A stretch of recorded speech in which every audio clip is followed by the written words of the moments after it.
जय जय सिया राम बोलो। भैया जी जय जय सिया राम बोलो। जय जय सिया राम बोलो। जय सिया राम बोलो और बुलवाओ। भैया जी, एक सोनासी के गांव में एक छोटा बालक जिसका नाम भोला था, वो उस गांव में रहता था। वो बहुत ही सरल स्वभाव का था, जिसे सब लोग, उसके परिवार के लोग खब्बू खब्बू के नाम से कहते थे, क्योंकि वो कोई भी काम नहीं करता था, केवल खाने के लिए ही लालायित रहता था। तो उसके परिवार के लोगों ने एक दिन उसे घर से निकाल दिया और कहा, तू केवल खाने के लिए ही बना है और खाना खाता ही रहता है और कोई काम धंधा का तू नहीं है। तो वो घर से निकलकर एक मंदिर में चला गया। तो वहाँ उसे एक पुजारी जी मिले। तो पुजारी जी ने पूछा, बेटा क्यों घूम रहे हो? तो उसने कहा, गुरुजी मुझे भूख लगी है और मुझे खाने के अलावा कोई काम नहीं आता है।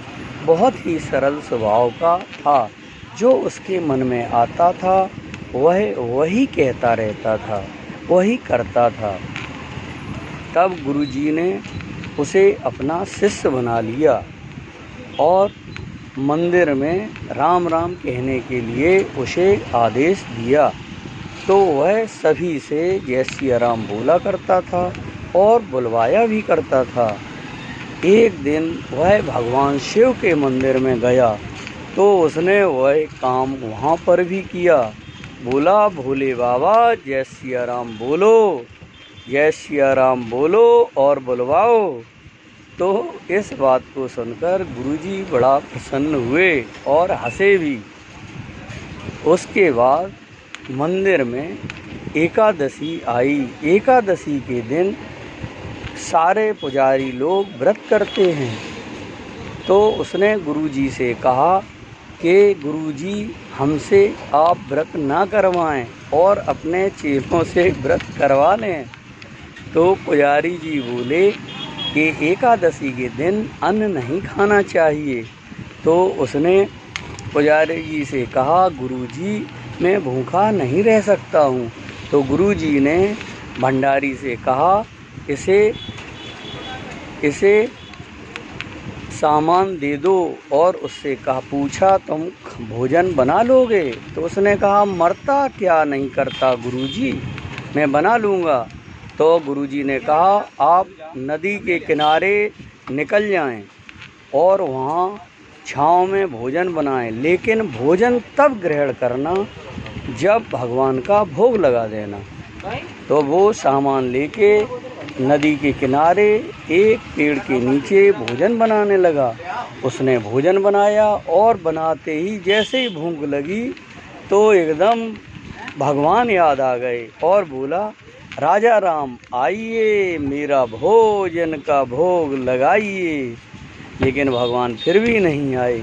तो वह बोला कि यहाँ आरती न आचमन, बस यहाँ यही मेहमानी, रूखा सूखा जो है भोजन और पियो नदी का पानी।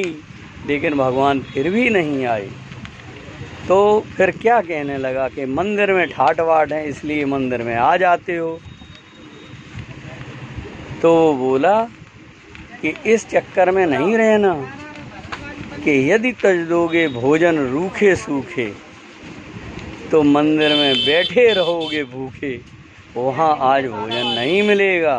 तो भगवान तुरंत प्रकट हो गए और एक भगवान ने आकर सीताराम जी के दर्शन हुए और उन्होंने जो भोजन बनाया था उस भोजन को परोसा और भगवान ने भोग लगाया।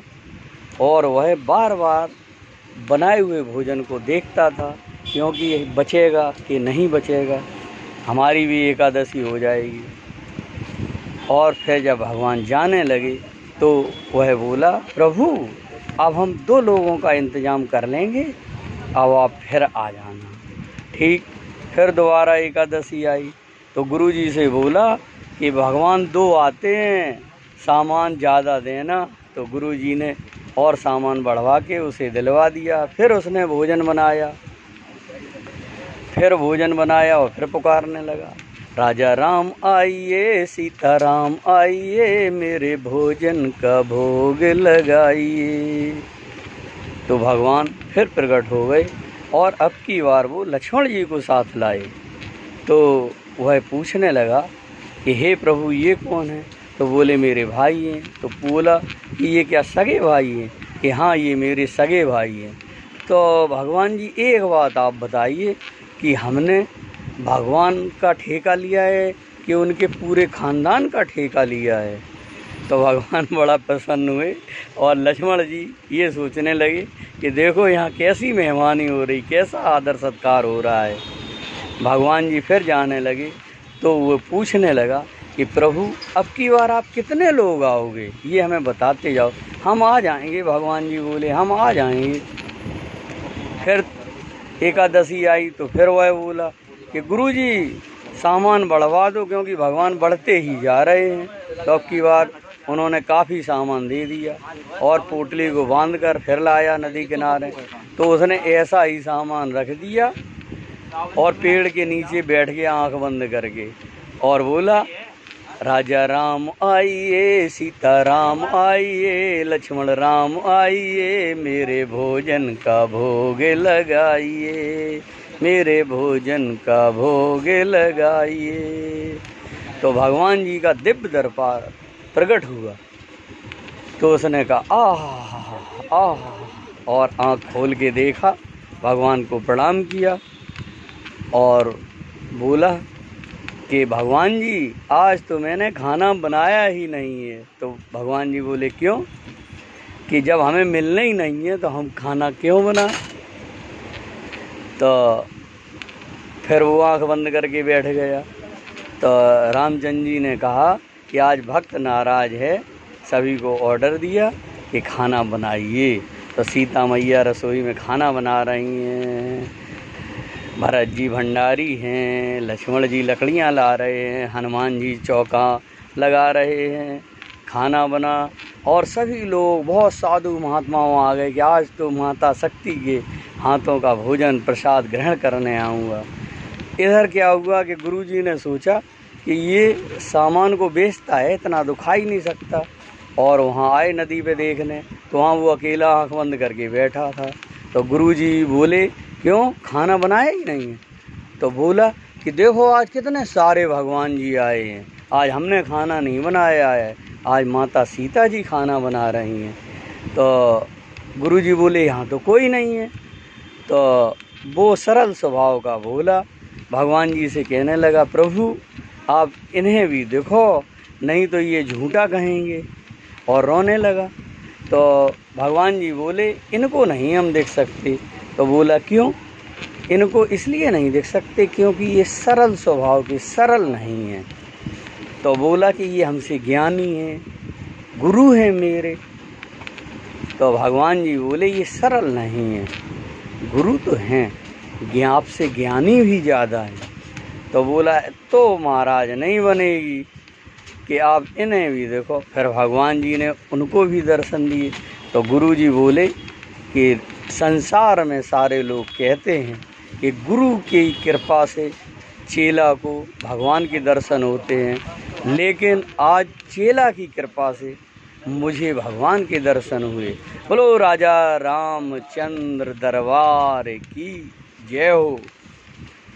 तो गुरु जी ने कहा देखो जो सरल होता है, सरल का मतलब ये होता है सा से सीता, रा से राम, ला से लक्ष्मण।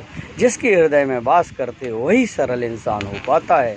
इसीलिए भैया मैं कहता हूँ जय सिया राम बोलो और बुलवाओ, क्योंकि ये जीवन के साथ और जीवन के बाद भी आपका कल्याण करेगा। ये कल्याणकारी मंत्र है। जय सिया राम बोलो और बुलवाते रहो। जय जय सिया राम।